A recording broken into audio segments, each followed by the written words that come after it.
Besti, kembali lagi di Celebrity Fresh. Informasi yang dar-dar kali ini datang dari kekasih Sarwendah Giorgio yang lagi-lagi jadi sorotan usai pekerjaannya dipertanyakan oleh netizen. Seperti apa informasinya? Langsung saja, ini dia.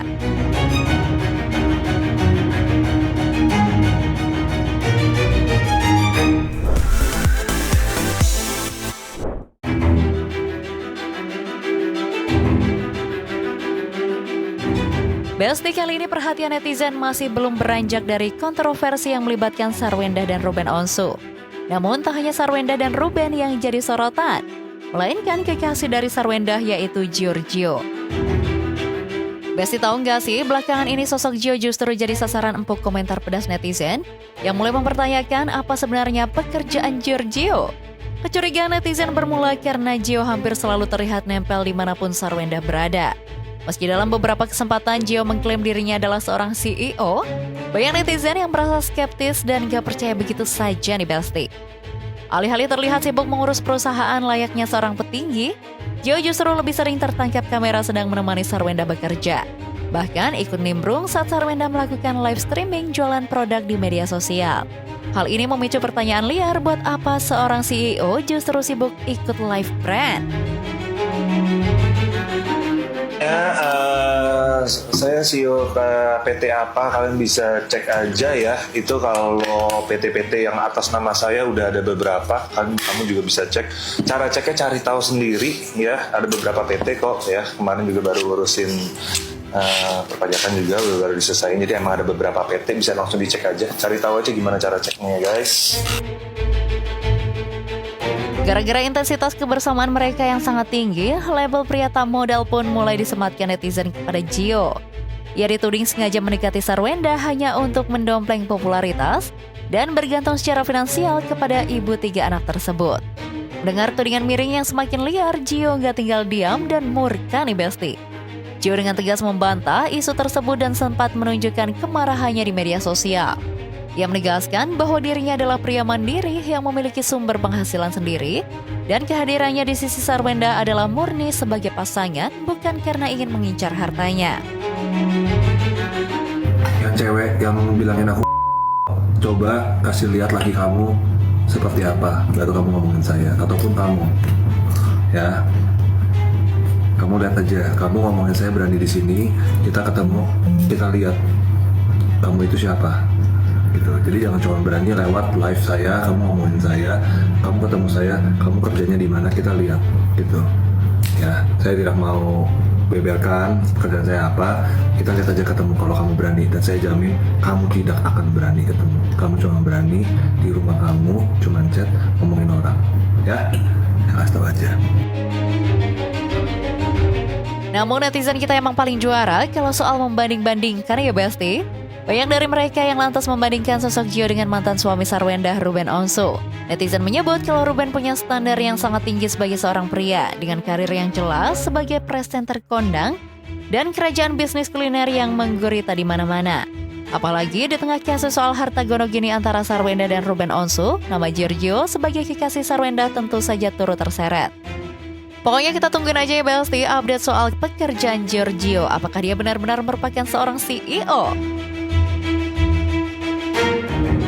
Besti, kabar selanjutnya datang dari Ibnu Jamil yang membawa kabar bahagia usai membintangi film sesuai dengan hobinya selama ini, yaitu sepak bola. Seperti apa kebahagiaan Ibnu mendapat peran di film pertama bola? Langsung saja ini dia informasinya.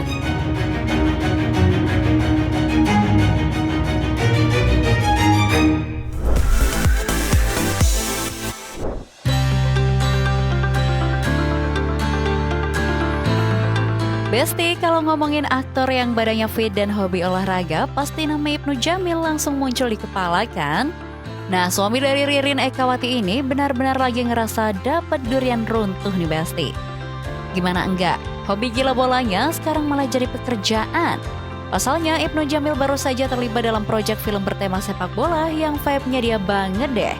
Gak pakai mikir 2 kali pas ditawarin main film yang ada unsur bolanya, Ibnu langsung bilang yes. Ternyata ceritanya mirip banget sama apa yang dialami Ibnu Jamil di kehidupan nyata bareng anak-anaknya nih Besti. senang banget. Emang saya suka bola, terus Mbak Shanti Hanmen juga produsernya tahu saya suka bola, terus diajak untuk berkolaborasi di sini. Saya nggak pakai mikir-mikir, langsung aja iya. Pas baca skenarionya juga, wow, kok ceritanya nih hampir mirip dengan apa yang saya alami juga, karena saya punya anak laki-laki, dulunya juga pernah sekolah bola juga, pernah ikut pertandingan, tahu dia bangun pagi latihan, terus setiap minggunya ada kompetisi, ada pertandingan, terus dia kayaknya happy kalau menang, terus kalau pulang kalah dia agak cemberut. Nah, rasa-rasa itu kan saya pernah alami gitu, dan begitu ditawarkan ini sebagai ayah yang mempunyai seorang anak hobi main bola di rumahnya dengan kearifan lokal, lapangan bolanya di samping kuburan sih seru banget sih. Ternyata nih Basti, virus cinta bola itu emang beneran menular ke anak-anak Ibnu. Kalau si sulung Dovin udah jelas jago bola, gimana nih sama si cantik Yaya? Apakah bakal jadi pemain bola juga ya? Kalau untuk anak laki-laki saya sih emang udah suka bola waktu itu. Tapi kalau Dovin emang dari dulu suka bola. Kalau untuk Yaya, dia suka nontonnya. Dia udah mulai ngerti, nanya-nanya timnya. Tim apa nih yang main? Misalnya ini MU lawan apa? Lawan Liverpool, terus Arsenal. Dia udah tahu kayak gitu-gitunya. Tapi kalau untuk mainnya, Yaya masih olahraganya basket, lari aja. Sama renang paling. Bukan rahasia lagi kalau Ibnu Jamil itu fans garis keras Manchester United alias MU. Saking cintanya, Ibnu udah berkali-kali nih Basti main ke stadion-stadion mega di Eropa. Yang terbaru dia bawa oleh-oleh spesial loh dari final Liga Champions di Wembley. Gak cuma Old Trafford, Ibnu juga rajin banget keliling stadion demi hobi. Gak cuma soal hobi, Ibnu Jamil juga punya pandangan yang dalam banget soal gaya hidup sehat. Buat dia, olahraga itu investasi masa depan biar kita nggak usah sering-sering mampir ke rumah sakit. Wih, setuju nggak tuh Besti? Saya lebih suka negara itu menyiapkan sarana-prasarana olahraga. Jadi antisipasinya tuh lebih preventif, lebih didahulukan gitu, ketimbang di rumah sakitnya. Lebih baik kan budgetnya itu dipersiapkan untuk rakyatnya hidup sehat. Gimana nih supaya caranya rakyatnya mempunyai pola hidup sehat, ketimbang nanti mencari kesehatan di rumah sakit, itu agak sedikit terlambat kalau buat saya sih. Oh iya Besti, ada satu lagi nih yang bikin salut. Ibnu Jamil ternyata nerapin didikan mandiri dan disiplin ke Yaya juga loh. Buktinya sang putri aktif banget dalam berbagai kegiatan di sekolah, hingga les yang dijalani. Wih, keren banget ya Besti. Gimana Besti? Benar-benar keluarga atletis dan mandiri kan? Pokoknya kita doakan. Semoga film terbaru Ibnu Jamil sukses dan bisa menginspirasi banyak orang buat rajin olahraga juga.